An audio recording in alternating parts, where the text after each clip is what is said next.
What is spiritual awakening?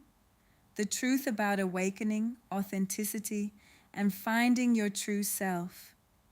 What if you're living a life that is not your truth, but a reflection of expectations? What if your thoughts, your choices, even your identity were shaped by something you never consciously chose? And what if that quiet feeling inside you, that restlessness, that disconnection, that sense that something isn't right, isn't a problem? What if it's the beginning of something deeper, something people call spiritual awakening? But what does that actually mean? Is it mystical? Is it psychological? Is it emotional? Or is it something far more real and far more disruptive than most people are ready for? Stay with me, because in this video you'll understand what spiritual awakening really is, why it happens, why it can feel uncomfortable, even painful, and how it leads you back to your most authentic self. What is spiritual awakening? Let's define this clearly, without the cliches. Spiritual awakening is the process of becoming aware of your true self, beyond conditioning, roles, and external expectations. It is not about becoming someone new. It is about seeing clearly who you are not and who you truly are.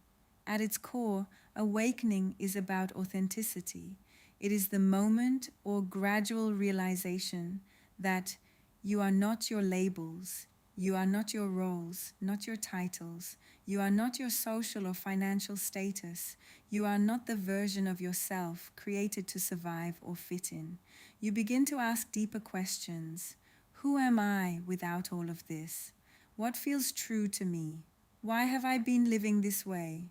Carl Jung once said, "The privilege of a lifetime is to become who you truly are." That is awakening.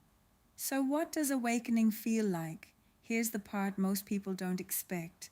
Awakening doesn't feel peaceful at first. It often feels like confusion, disconnection, emotional intensity, questioning everything you may feel like. Your old life doesn't fit anymore. You do not recognize it anymore. Your motivations have changed. You're outgrowing people, environments, or habits. You may ask, why does something that sounds so positive feel so uncomfortable? This is because awakening is not about adding something new. It's about removing illusions, and that process can feel destabilizing. Someone asked why spiritual awakening happens. Awakening is not random. It is often triggered by disruption. Here are the common triggers: emotional pain, burnout, loss, success without fulfillment, feeling lost or empty. These experiences create cracks in your current identity, and through those cracks, awareness enters. Eckhart Tolle wrote, "Sometimes letting things go is an act of far greater power than defending or hanging on." You may ask, why do difficult experiences often lead to awakening? It is because discomfort forces you to question what you previously accepted, and questioning is the beginning of awareness. Now here's the link between awakening and authenticity. Let's make this precise. Awakening equals awareness. Authenticity equals alignment. Awakening helps you see. Authenticity is what you do with what you see. Before awakening, you adapt, you perform, you seek approval.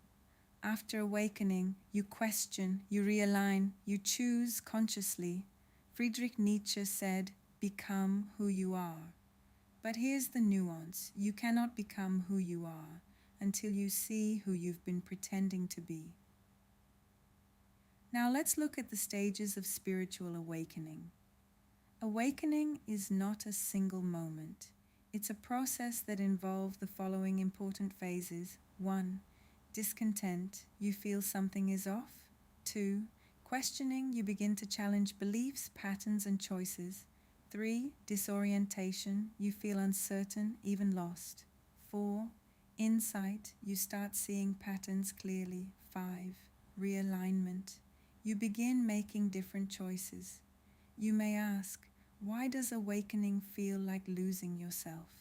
This is because you are losing the version of yourself that was built on conditioning. your false version. So why awakening is important? Let's be direct. Without awakening, you may live your entire life unconsciously, making decisions based on fear, seeking approval instead of truth, following paths that don't align with you. Awakening interrupts that. It gives you clarity, self-awareness, choice. Socrates said, "The unexamined life is not worth living." You may ask, what is the cost of not awakening? If not awakened, you'll continue to live a life that looks right, but feels wrong to you. Now let's look at how spiritual awakening happens. Awakening is not something you force, but you can create conditions for it through the following practices. 1. Self-observation. Notice your thoughts, reactions, patterns. 2. Honest reflection. Ask, is this truly me, or is this learned? 3. Emotional awareness. Feel what you've been avoiding. 4. Letting go release identities that no longer align. You may ask, can awakening happen gradually? The answer is yes. For most people, it's not a single moment. It's a continuous unfolding. Spiritual awakening is not about becoming perfect. It's about becoming real, becoming true to yourself. It's about removing what is false until what remains is undeniably you. So if you've been feeling disconnected, restless, uncertain, don't rush to fix it. Ask yourself, what is this trying to show me? Because that feeling might not be a problem. It might be the beginning of you finally waking up. If this resonated with you, subscribe for more videos on self-awareness, authenticity, personal transformation, and comment below what made you start questioning your life. That's where awakening begins. Remember to always choose authenticity.